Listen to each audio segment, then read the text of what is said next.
Hi, I'm back this week and I want to talk to you about your friendly neighborhood Spider-Man who's also a disgraced journalist.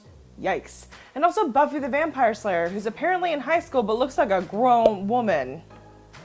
Let's also talk about the Guardians of the Galaxy comic that came out recently, how the movies were the best thing to happen to that franchise because those comics used to be super boring and now they're super fun.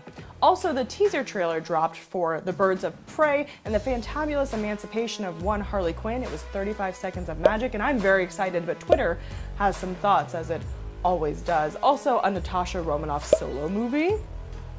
And there's a signing this Saturday, February 2nd from 5 p.m. to 7 p.m. at Floating World Comics that you're not going to want to miss. So without further ado, let's talk comics.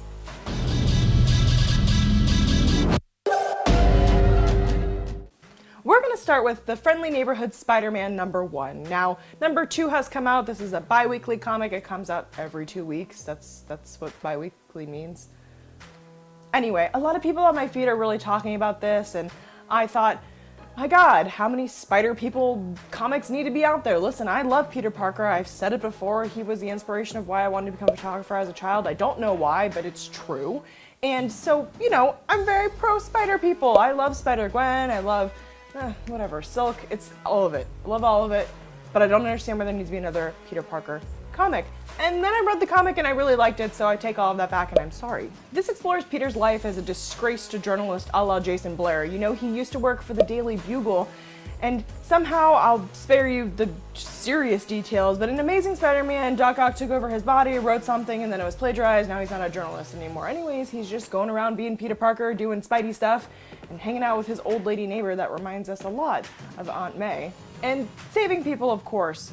Now, this comic was really fun. It had everything in a Spider-Man comic that I want to see. That is, self-reflective Peter Parker who knows what he's doing and kind of is good at it. I like that kind of Peter Parker. There's definitely a charm to the Tom Holland stuttering high school student, but this Peter Parker in this comic is beyond that.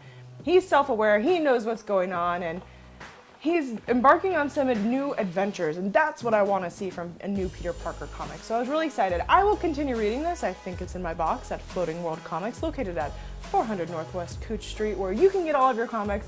I get my comics. Everyone there is so nice and knowledgeable, and they can help you out. How's that for a fire segue? Anyways, Friendly Neighborhood Spider-Man #1. I also picked up #2. I'm really excited to read it. This ends, of course, on a cliffhanger, as it should. And pick it up. Let me know what you think. Do you think that there are too many spider things going on in the Spider-Verse? Should we kill some of them off? Are you reading more than one? Do you care? Let me know. Next, we're going to talk about Buffy. That's right, Buffy the Vampire Slayer. I loved Buffy the Vampire Slayer. I have rewatched the series several times, a couple times, and I used to read the comics too. It was kind of like one of those comics that I would go in and get when I was just a wee lass. So I was really excited for a reboot, and Buffy's back in high school, where Buffy started. And you have familiar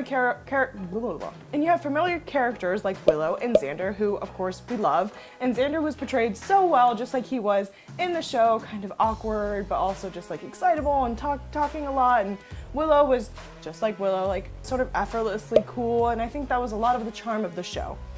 So I really liked this comic. It had Buffy doing her Buffy thing. Anya's in here. It's taking the path that you expect it to take, but I hope for some new stuff. It is set in modern times, so there's no 90s nostalgia to deal with, but I mean, just look at her. She's wearing a shirt that says Slay. That's just so cute. So I'm very excited for a modern take on Buffy the Vampire Slayer. I think we can all relate to Buffy and her teenage girl insecurities. She yells at Giles for not being supportive and not listening to her, and that sort of teenage angst just really resonates with me. I think it would resonate with you too, ladies and men, and my non-binary friends, all of you. I think that we can all agree that going through puberty was some stuff. I can also confirm that Giles is the daddy that he was in that show. What's up? And last in books I read this week is Guardians of the Galaxy. This came as a recommendation from a friend of mine, and it didn't disappoint. It was really fun. It is not the Guardians of the Galaxy from the movie. Some stuff has happened, and this sort of hinges on the death of Thanos. Kind of. He's threatened that he's coming back as somebody, and nobody knows, and so they're sort of assembling this team to try and find him, and Peter Quill and Groot are on their own, and it's post Star-Lord, and he's angsty, and there's a scene where There's a scene where Ghost Rider is literally standing on the headless corpse of Thanos. Nasty. And it's honestly, it's a lot. But but I liked it. I don't know too much about the Guardians of the Galaxy because the old comics used to super bore me. I saw the movies, I really liked them, of course, they're a smash hit, very funny.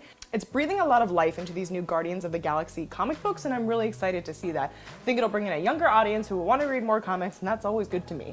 So I enjoyed this comic. There was some backstory that I wasn't super familiar with, so, you know, it wasn't too hard to keep up, but I had to Google a couple things, so I'll just warn you there if you are not up on your Guardians of the Galaxy book reading right now. And let's talk about that new Birds of Prey teaser trailer. That's the Birds of Prey and the fantabulous emancipation of one Harley Quinn. We have Margot Robbie reprising her role as Harley Quinn from Suicide Squad. And listen, I know that movie takes a lot of heat, but I thought it was entertaining, and I particularly liked Margot Robbie's Harley Quinn. Now, she's also a producer on this movie, which is pretty exciting for her, I would imagine, but we're also going to see a lot of really cool female characters we haven't seen in theaters yet. People like Huntress, Black Canary, Cassandra Cain, all these exciting female characters that we really haven't seen a ton of yet, and to me that's always good. Now, let's talk about Twitter. Twitter. Now, I was scrolling Twitter, as I do sometimes when I want to feel bad about myself and the world, and I found this tweet from Joanna Robinson. She says, "I don't know how to explain the difference between the male and female gaze, but I know it when I see it," with a side-by-side photo of Harley Quinn from Suicide Squad and Harley Quinn from the Birds of Prey movie. Now, I think that's interesting, and I think she makes a lovely point. Harley Quinn has always been a pretty sexualized character. She's always sort of been dressed, much like other women in comics, in very tight clothes, and there's sort of a weird infantilization thing with her, the way she talks, stuff like that. And I think in this Birds of Prey trailer, I'm sure she's gonna have the same very cutesy accent that she's always had, but I love the way she's dressed in this one. She's, you know, looks like she's got her own style. She's not dressed to please the Joker, and sort of Harley Quinn's whole existence has often been written as a tool for the Joker. Not only is he very terrible to her, but also, you know, her whole plotline exists around him. So I'm very excited to see Harley Quinn, the character, doing her own thing in her own movie, surrounded by other kick-butt women, because that's just something I signed up for in 2019. We won't get the movie until 2020, but we're starting to see some things come out, and I'm very excited. What do you think? Did you like Suicide Squad? Are you excited for this new movie coming out, The Birds of Prey? Do you not care? Or are you excited to see DC make another cool woman-fronted movie like Wonder Woman? Don't tell me that wasn't a good movie, because it was. Thank you. And it seems like we might be getting a Natasha Romanoff solo movie. My God, Marvel, it's about time. I know we're getting Captain Marvel, and that will be their first all female-fronted, female solo movie, so that's very exciting. But it took you long enough to have a character that has been in your Marvel Cinematic Universe for 10 years to get her own movie, and she has a very exciting backstory. I mean, she is just a super cool spy. She used to be a ballerina. It's like a whole brainwashing thing. I think it's gonna be brutal. Apparently, the Natasha Romanoff solo movie will begin filming next month, so we won't see it for some time, but I'm still excited, and whatever. Come on. She deserves it. Give it to her. And I'm also wondering what other characters we will see, if we see any of them at all, because theoretically we'll be going backward in time, so will we see some Hawkeye? You know how they make those jests all the time between the two of them, like some inside joke that nobody else, including the audience, is really in on, and that's kind of what they do in the comics sometimes too. So are we gonna see them doing some of these missions that they're talking about? I don't know, but I'm excited. We'll see where it goes. What do you think? You ready to see Scarlett Johansson reprise her role as the beloved Natasha Romanoff, or are you over it? Has it been too long? Has she been in too many Marvel movies?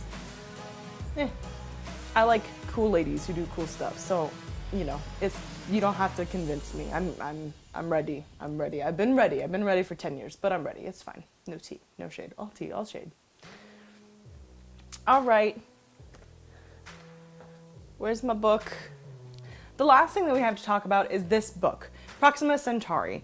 Now, I haven't read it, so no spoilers. And the reason why I haven't read it is because this Saturday, February 2nd, there's going to be a signing by the author, Farel Dalrymple, at Floating World Comics. That's at 400 Northwest Cooch Street. In case you didn't hear it the first time, you should go, say hello, pick up a book, have it signed, chat. I'll be there filming. And I thought I would get my book signed, and I would chat and do things, and then I would read it and I would review it, so I wouldn't have to review a book and then look somebody in the face after, because that makes me feel weird. Anyway, it's really beautiful. I've honestly been dying to read it since I picked it up, and it came with high regard from Rachel at Floating World Comics, so that's all very exciting stuff. So swing by Floating World Comics 5 p.m. to 7 p.m. Saturday, February 2nd to pick up a copy of Proxima Centauri and say hello. And yeah, that's all I have for you this week. We talked about Spider-Man, the disgraced journalist and also web-slinging superhero. We talked about how Peter Quill is kind of depressed now, and also how Buffy the Vampire Slayer truly looks like adult Sarah Michelle Gellar, and I am bitter because I did not look like that in high school. This is what I looked like in high school. We also talked about the Birds of Prey trailer. How many times am I going to do that? Birds of Prey teaser trailer. So I'm in the work bathroom. Why, you might ask?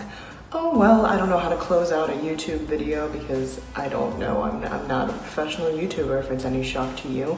What I wanted to say was thank you so much for watching this video and taking time out to talk nerd news with me this week. And if you could please like and subscribe to this YouTube channel, I'd be really grateful so I can continue to make quality content like this cell phone video in the work bathroom. It'll be better, I promise. I'm so sorry. Please like and subscribe to this channel. And I will see you guys next week, same-ish time, same place, not the work bathroom, I promise. And this has been KGW's Comic Pick of the Week.